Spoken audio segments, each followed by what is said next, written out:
A paz, irmãs. Estamos na leitura do livro Vendo Cristo no Novo Testamento, por Stephen Calvin.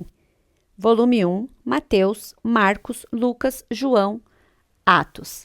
Edições Tesouro Aberto, Belo Horizonte, Brasil, 2023. Hoje vamos ler o capítulo 1. Mateus. Vendo Cristo como nosso Rei. Livro da genealogia de Jesus Cristo, filho de Davi, filho de Abraão. Mateus 1:1. Bem-aventurados os humildes de espírito, porque deles é o reino dos céus. Mateus 5:3. Desde os dias de João Batista até agora, o reino dos céus é tomado por esforço, e os que se esforçam se apoderam dele. Mateus 11:12. Jesus, aproximando-se, falou-lhes, dizendo: Toda a autoridade me foi dada no céu e na terra. Ide, portanto, fazei discípulos de todas as nações, batizando-os em nome do Pai, e do Filho e do Espírito Santo, ensinando-os a guardar todas as coisas que vos tenho ordenado. E eis que eu estou convosco todos os dias até a consumação do século. Mateus 28:18-20. Oremos. Abre aspas. Querido Pai Celestial, quanto te louvamos e agradecemos pelo privilégio de reunir-nos em tua presença, adorando-te e lembrando aquilo que nosso Senhor Jesus fez por nós. Rogamos que abençoes tua palavra e que a faças viva e atuante em nossa vida, a fim de que recebas toda a glória. Nos entregamos esse tempo em tuas mãos e confiamos na tua bênção, em nome do Senhor Jesus. Fecha aspas. Tópico 1. Revelação de Cristo. Ao abrir o Novo Testamento, vemos que os primeiros 4 livros são chamados de Evangelho. O Evangelho segundo Mateus, o Evangelho segundo Marcos, o Evangelho segundo Lucas e o Evangelho segundo João. Esses 4 livros nos narram a história de nosso Senhor Jesus. Eles são de natureza histórica, são biográficos. À medida que os lemos, começamos a conhecer o nosso Senhor Jesus, sua vida, seu ministério. Contudo, é necessário que lembremos uma coisa. A Bíblia nos é dada como uma revelação. Em outras palavras, ela vai revelar Cristo para nós, seja em forma de história, biografia, poesia, profecia ou alegoria. Não importa a forma em que nos seja apresentada, o propósito é revelar Cristo Jesus. Por isso, vemos que a Bíblia é não somente histórica, mas espiritual. Quando nos aproximamos da palavra de Deus, por um lado devemos ler, estudar e conhecer seu conteúdo. Esse conhecimento é importante. No entanto, se isso é tudo o que obtemos da Bíblia, então estamos perdendo a verdadeira razão pela qual ela foi dada ao homem. A palavra de Deus nos foi dada como uma revelação, a revelação de Cristo Jesus, e por essa razão tem de ser recebida como revelação. Não basta aceitar a Bíblia como um livro de histórias, poesias, ensinos, doutrinas, cerimônias e rituais. Temos de recebê-la como revelação. É necessário que saibamos a história, o ensino, as doutrinas e etc. Mas, além disso, é necessário que vejamos Cristo Jesus. Se não vemos Cristo, mas apenas as histórias ou os ensinamentos, então estamos perdendo o verdadeiro propósito pela qual a palavra de Deus foi dada aos homens. Por isso, ao nos aproximarmos da Escritura, devemos pedir ao Senhor que nos dê espírito da sabedoria e de revelação para que o conheçamos verdadeiramente. Em outras palavras, a Bíblia nos foi dada como revelação e deve ser recebida como tal. Revelação significa Deus revela Cristo e por meio da Bíblia vemos Cristo em nosso espírito. Quando uma revelação é dada, o resultado é comunhão. Se não há revelação, não há comunhão, que significa ter coisas em comum. Se houver revelação, teremos comunhão com o que nos é revelado. Então, descobrimos que o Logos de Deus deve se tornar rema para nós. Logos é a palavra, o fato, a verdade, a história. A palavra que uma vez foi falada e dada por Deus como revelação. Rema é quando o Espírito Santo sopra mais uma vez sobre a palavra que anteriormente foi dada e a torna viva, presente, real, experimental para nós. É por esse motivo que precisamos receber a palavra de Deus como revelação. E somente quando isso acontece temos comunhão, e o resultado dela é a transformação. Seremos transformados pela palavra, pelo que nos é revelado ou por aquele que nos é revelado. Assim, somos conformados à imagem do Filho de Deus. É esse o verdadeiro propósito da palavra de Deus. Que Deus nos ajude a aproximar-nos de sua palavra, sabendo que ela é uma revelação, a recebê-la como tal e por revelação ver Cristo.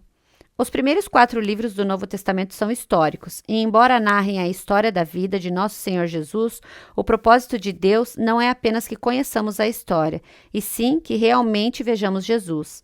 Abre aspas, que o conheçamos, fecha aspas. Esse é o propósito da palavra de Deus. Vamos iniciar com o primeiro livro, Mateus. Cronologicamente falando, este não foi o primeiro evangelho a ser escrito.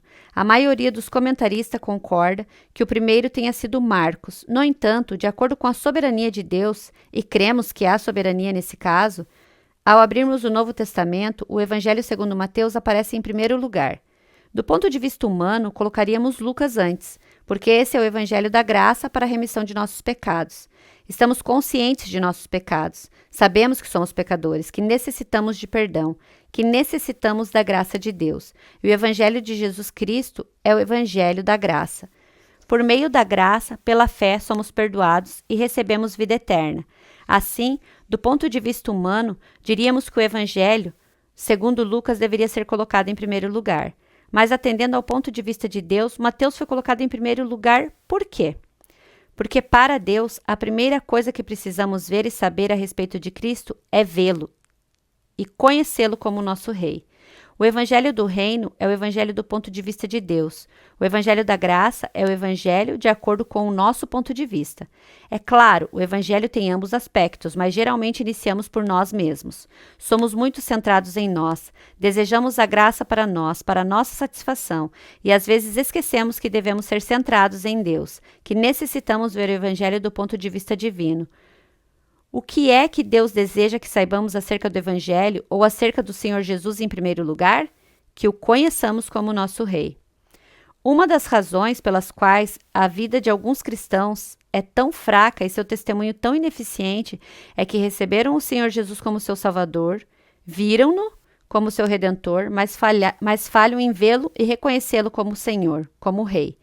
Recebemos o Evangelho para o nosso bem, mas não obedecemos a ele para que o propósito de Deus seja cumprido.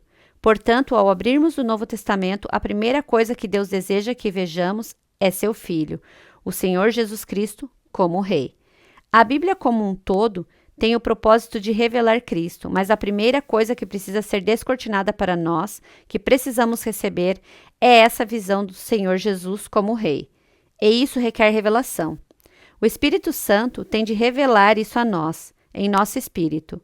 Temos algo escrito no Evangelho segundo Mateus, mas o que está registrado ali tem de ser vivificado pelo Espírito Santo em nosso coração, a fim de verdadeiramente vermos Jesus como Rei.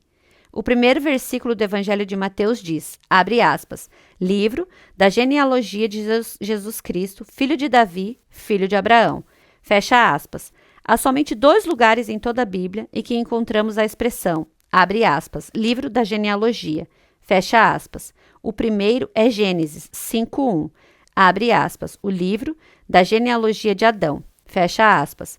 O outro é em Mateus 1:1. Abre aspas. Livro da genealogia de Jesus Cristo. Fecha aspas. Por quê? Porque há somente 2 homens aos olhos de Deus. O primeiro é Adão e todo aquilo que procede dele. Abre aspas. Em Adão todos morremos. Fecha aspas.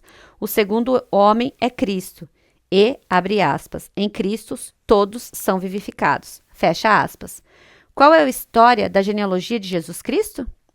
Abre aspas. O filho de Davi, o filho de Abraão. Fecha aspas. Em outras palavras, desde o princípio do Evangelho, Deus está testificando quem é Jesus Cristo e sua história. Quem é o filho de Davi? Salomão. No entanto, ao ler a Bíblia, você perceberá que Salomão é apenas uma sombra, um tipo de Cristo. O verdadeiro Filho de Deus é Jesus Cristo. Deus havia falado a Davi, abre aspas, teu filho edificará uma casa no meu nome, e eu estabelecerei para sempre o trono de seu reino. Fecha aspas. Sabemos que Salomão construiu um templo, mas era apenas um templo físico. Salomão de fato reinou, mas o trono não permaneceu para sempre. Por isso sabemos que ele é apenas uma sombra, um tipo de Cristo. Ele é o verdadeiro filho de Davi, que é maior do que Davi, e por ele a verdadeira casa de Davi será construída. Ele disse, abre aspas, sobre esta pedra edificarei a minha igreja, e as portas do inferno não prevalecerão contra ela. Mateus 16, 18b.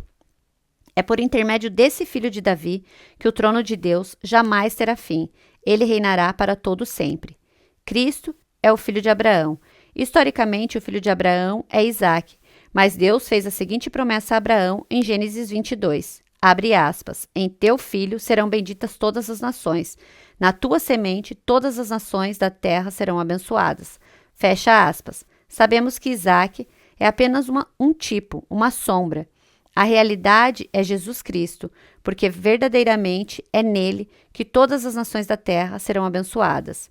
Aqui, exatamente no começo do Novo Testamento, Deus está apresentando Jesus para nós como o Rei. Ele é o Rei prometido. Ele é o prometido filho de Davi, o prometido filho de Abraão, em que todas as nações serão abençoadas. Acabamos aqui, irmãs, o tópico 1.